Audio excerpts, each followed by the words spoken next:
Let's do it then. Hello, everyone, and welcome to Let's Talk About Christianity. Why did you have to say it in your fake voice? Like, say it with your normal voice. Wrestler announcer voice, I guess if you think it sounded like that, sure. Hello, everybody. Hey. And Pablo's frozen. He's just smiling. Pablo's just sitting there. How's your mood, Pablo? Tell me about your feelings, Pablo. My feelings, man.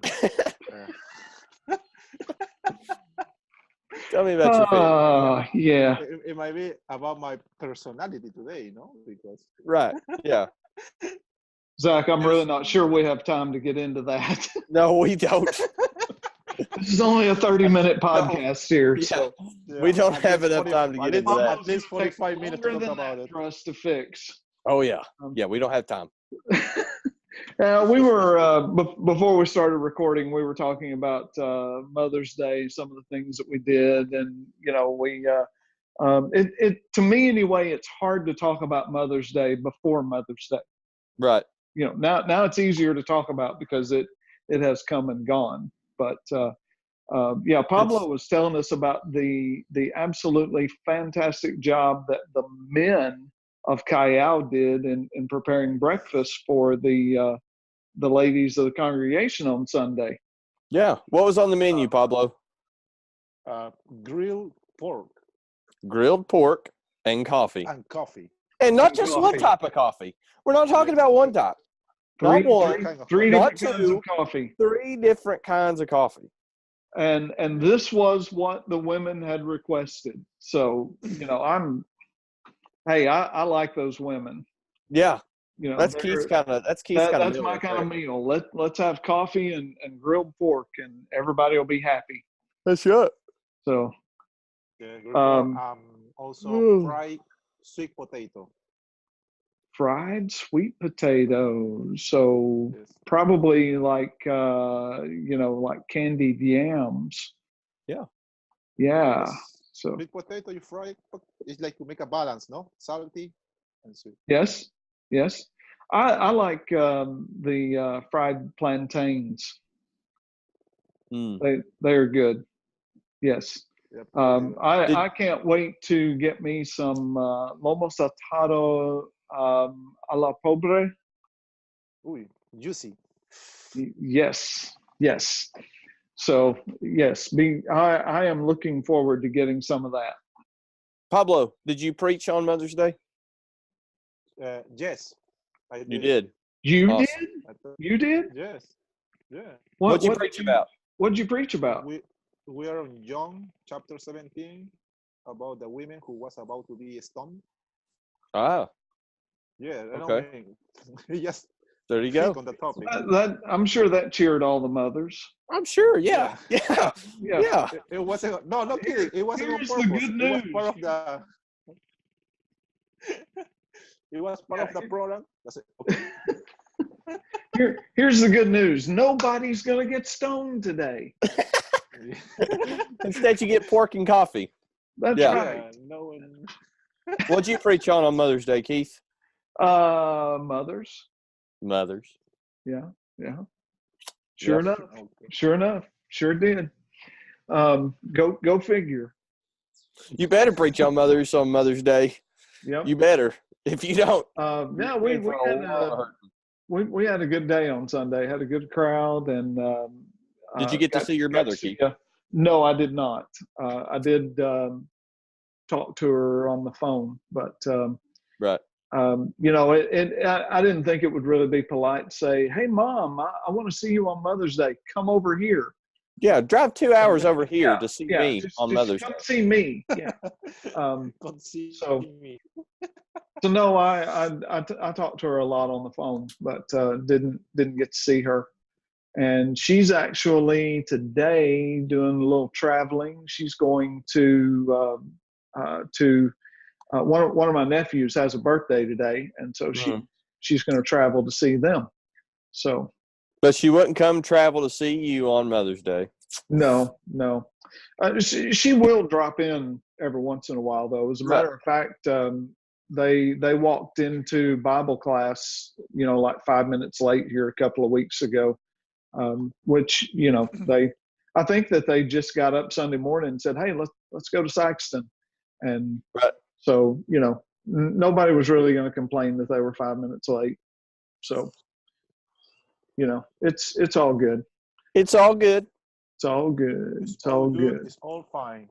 Yeah. So here we are today, and we are, I don't know, I'm going to have to look it up, see what episode we're on. But I'm going to have to look up the calendar too to see where we're at. I know we are wrapping up season number 2 here. We're coming very close to the end of season 2. Yep. This is episode number 44, number 89 overall. 80. Wow. 89, yes. And so close to the 100. Yes, but let's see. Today is what, the 15th. So next week is the 22nd. Next week is the 29th. So yeah, we've got 2 episodes left after today in season 2, and then we're season 3. Yes, all the way. Yes. All the way. And then and then what, in 4 weeks we've got a special episode coming up. Yeah, we do. Special episode. So we've got several special episodes coming up. We're excited. I'm excited. Speaking of which, I want to say that since our Instagram account has sort of diminished in its use. Yeah, because we don't have a password. I don't even know what to say, Zach. And the password that we have doesn't work. We do have a Twitter account now. And so that Twitter handle is at LTAC Podcast. It would be the same as the Instagram if we still had Instagram. But if you're a Twitter user, then come on over. And, we would love to be able to see you on Twitter as well. And we talked about some of the problems we've had with streaming live on Facebook, and it's just a bandwidth issue. We just can't get enough bandwidth to be able to do it from 2 different continents. And so streaming live on Facebook is kind of put on hold for the time being. But the videos are being uploaded to YouTube, and that is on my account. And I can't tell you what my account name is, but you can find the link on Facebook. And I always put the hashtag LTAC on there. So if you go to, I don't know what happens when you search that, but believe it or not, I'm still kind of new to YouTube. But it's just the way it is. So that's all that is going on in the world of goings on right now with the podcast. Zach, anything special going on over there? We went to Rolling Hills, traveling to congregation about oaths and things of that sort, and we're sending out flyers. So if we know anybody who's listeners whose congregation would like to come to Oath, it's July 5th through the 7th. If you would like to come, get with me and I will get you a flyer and things of that sort. But other than that, I do have something. Aaron texted me, a friend of our program, Aaron Cozart. We all know him. He texted me of this. It says, "Go face the fin." Okay. And so I guess, I don't know where he's at, but apparently he's at a place where you can get in a cage and they drop you to the bottom of a tank where there are sharks in a cage, and you just hang out down there with the sharks. And I asked him if he was going to do it. He said, absolutely not. But he said, I would do it if I had scheduled an appointment. And then I said, you're a braver man than I will ever be. No Wow. way would I get in a So- tank with so sharks. let me get this straight. You're calling Aaron brave because he did not schedule an appointment. Yes. Okay. But he would have. I wouldn't Uh, have. There's no very, way. It's very easy to say, yeah, I would go jump out of a plane on the day Yeah. the plane isn't flying. He's gonna watch this uh, and he's gonna text you. yeah. You're gonna be getting a text from Aaron. Yeah. So Aaron, Yeah. you are so brave for not making an appointment. So Pablo, what's going on down there? Same old, same old. Same old, same old. Same old, Yeah. same old. Okay. Same old, All same right. old. Good deal. We had the Southeast Missouri Preachers Workshop that we host here every month, and that takes place on the second Monday of every month, and that was day before yesterday, and it was good to see all of those guys, all the area preachers coming together. And So were they meet at different congregations each month, or is it no, the same? we host it every month. Okay. They come here. We're kind of centrally located, and Right. it makes for a good meeting place, and we've How got many plenty come? there were, I don't know, 6 or 8 here That's this good. I mean, it varies. There were some guys who were missing, and then there were some guys who don't get to come all the time. But I'm pretty much there every time since we host it. But Right. you know, it's a really, really good workshop. And so if you are in the Southeast Missouri area, that'll take place here at Shady Acres on the second Monday of every month. We've got just so much coming up on our calendar. It's just it's like summer is getting ready to happen, and there's something going on every week of the summer. Summertime is the best time. And we've got Boot Hill Youth Camp coming up. Horizons over at Freed is coming up in July. The Vacation Bible Schools are getting ready to start. All of that, and I've actually got a meeting that I'm going to be preaching over at Delhalf here in a couple of weeks, and it's just there is so much on the calendar right now. It's absolutely crazy. Throwing you into a chaotic spin. It's all good stuff though, and Great excited stuff. about it. And I've just got to be fully honest. I really, really wish I had a youth minister here to help me. We're looking for one, and if you are interested, get in touch with us, because Keith needs help. Yeah, we need help. Keith needs help. Just say it, Pablo's Keith. volunteering. Yeah, Pablo, you want to come be the youth minister here? sure, why not? Pablo, you come to the States, man. We'll get you a job. We'll get you a job somewhere. You know too many people. You know too many people? You know too many people. Okay. Yeah, I you know thought too many say- people. I thought you say I know contacts.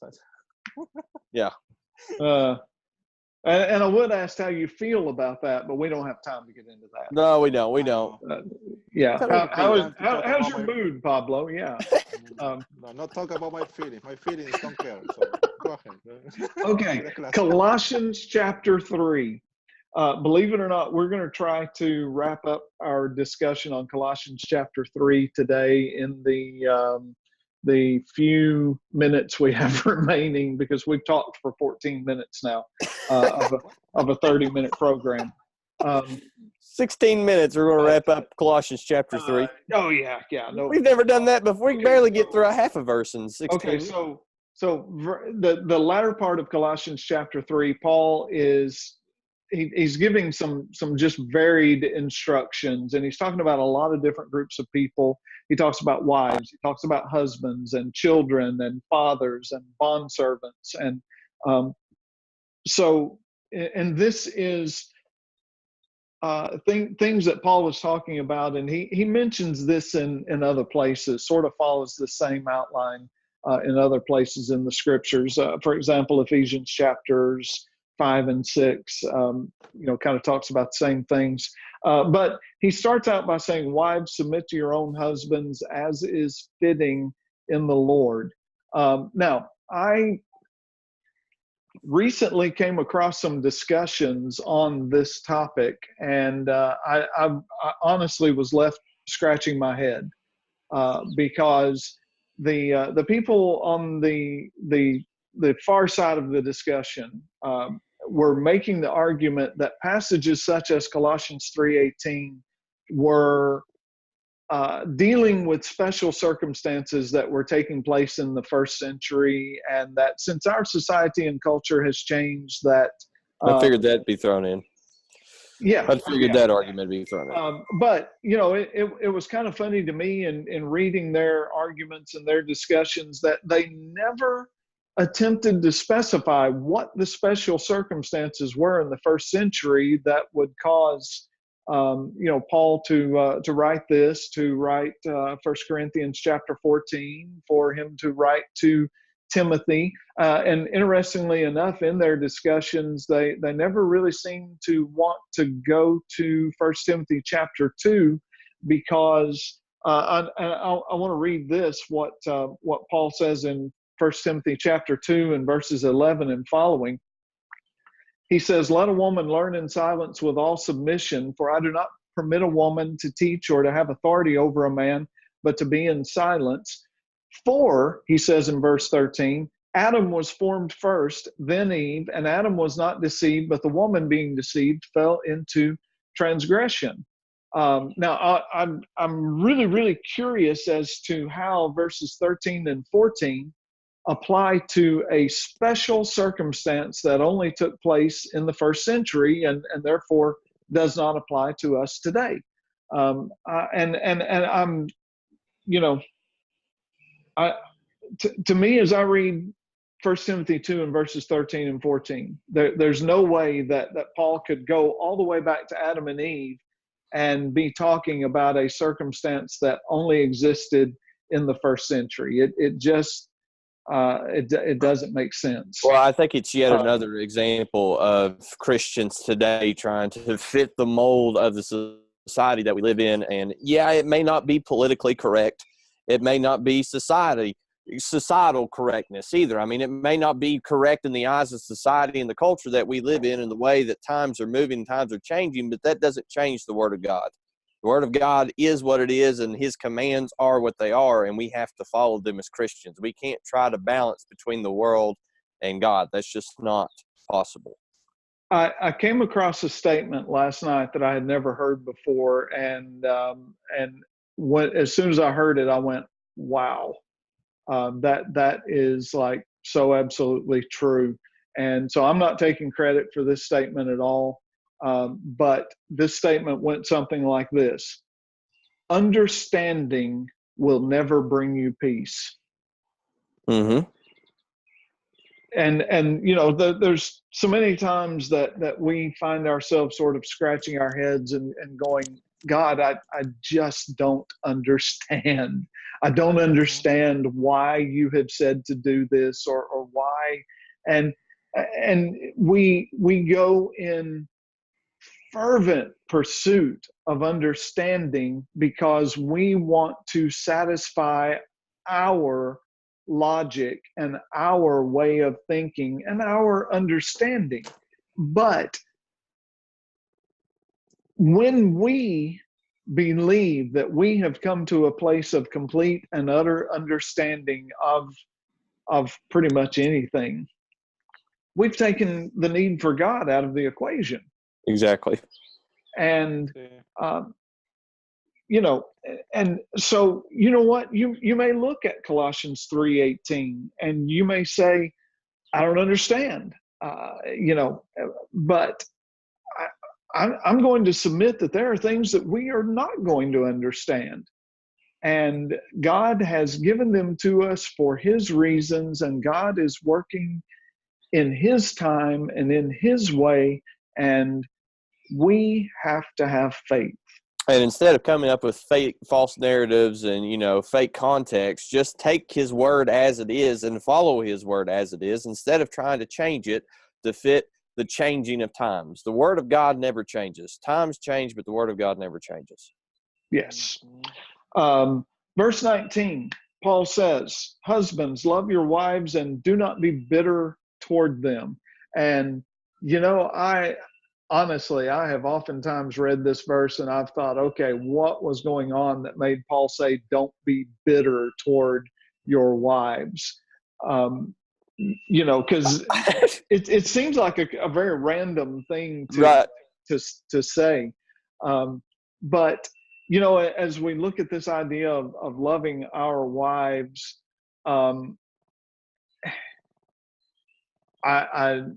Keith, I think you're the only one who has experience in this field, so I think you should take this one. I'll take it. And this sounds very cliche, but you are going to get out of your relationship what you put into it. And, if you are of the mindset of sitting back and all you want to do is take, without ever giving, without ever putting into that relationship, because we look at this word bitterness that Paul uses, and there are so many relationships that exist that are strained because of some kind of bitterness, because of some kind of resentment that could arise from any number of causes. And, resentment is kind of like jealousy, kind of like anger, kind of like anything else. You may not be able to, and Pablo really should be talking about this since he's the psychologist, but and the mood feeler. Yes, he is. He's very in touch with his feelings. He's the mood whisperer. But you may not be able to stop a jealous feeling that arises when you see something or some situation, but you can stop it from progressing, and you can stop it from growing. A lot of times, though, I don't know. I hate to say this, but there are times, and there are people who like anger, and they like envy, and they like jealousy. Right. When they begin to feel those feelings, they feed them so that they will grow. What do you have to say about this, Pablo? We always use like a fire square when we confront with emotional situations. We tell to the people, okay, there are situations you might not maybe manage, or the situation give you emotion. That emotion becomes a thinking, and that thinking becomes a action. So maybe the situation you might not handle it. Okay, the emotions, okay, you can work on that too. Or if you cannot work on the emotions, thinking. If you might not work on the thinking, you might work on the action, no? So it's a progress. Right. So it's a jealousy. Yes, that might add your point. Good. Well, Pablo, I was totally forgot what I was going to say. Oh, Pablo, sometimes letting these emotions, feeding them and letting them get out of control, isn't it a control issue? We want to be in control, and we may not be able to control that situation, so we create a situation that makes us feel like we have power. But remember, did I just make that up, or is that real? It is sounded good, Keith. In English, I think you might listen to this, no? Emotional intelligence. Yes. Yeah, not all of us have it, no, or handle it, or develop it. Okay. So basically, what you're saying, what I just said, I made up. That's what you're saying, right? It sounded good. It sounded good. Had it come from anybody else, I'd be like, that's fact right there. That sounded good. Okay. Did you just pull that one right out of nowhere? Out of Did you read nowhere. that somewhere? No, Enlightenment, no? no. That's beautiful, Keith. So, verse 20, children, obey your parents in all things, for this is well-pleasing to the Lord. But I don't want to. It's also well-pleasing to the parents. You know, But I don't want to. I don't hey, want to do guess it. what? Verse 20 goes straight back to the Old Testament, straight back to the law of Moses. This isn't anything new. Children, if you are feeling rebellious, let me put it this way. Children, if you are feeling like your parents are out of touch and they don't know what's going on in this world today, you are feeling the exact same thing that every child has felt. I was going to say. All the way back to Methuselah. I was going to say, welcome to the club. Yeah, really. It's nothing new. Don't feel like you're special. Just quit whining and do what you're told. Verse 21, fathers, do not provoke your children lest they become discouraged. Hey, guess what? I'm also the only one who's a father. Yep. But I like provoking my children. You know, I like provoking them. It's fun. And, you know, sometimes I will do things just to hear my children say, Dad, stop. You know, it's, and that happens almost daily, you know, Dad, just stop. Yeah, and poor Emma is getting the brunt of things, her and Shelby.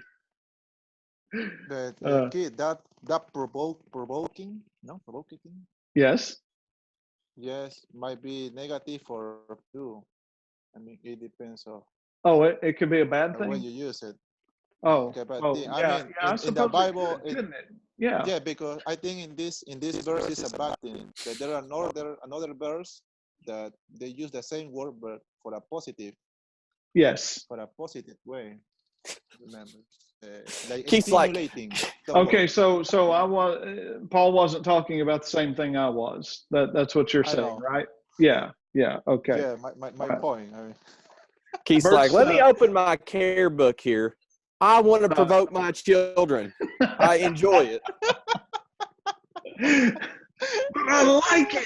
But I like it. Don't do it, Keith. And that applies to you too. Okay. Paul didn't say except Keith Albright. I was hoping we were going to finish up this passage. We're not. We're going to have to start wrapping this up.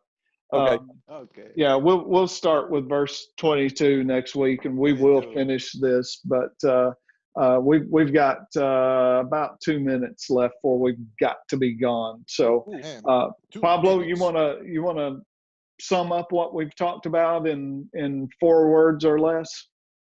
There is a command.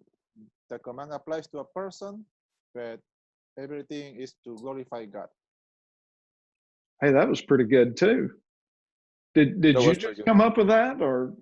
Yes, I come up with that. A lot of wisdom flying today. A lot of good knowledge. Wow. Okay, Zach, it's your turn. Don't provoke your children.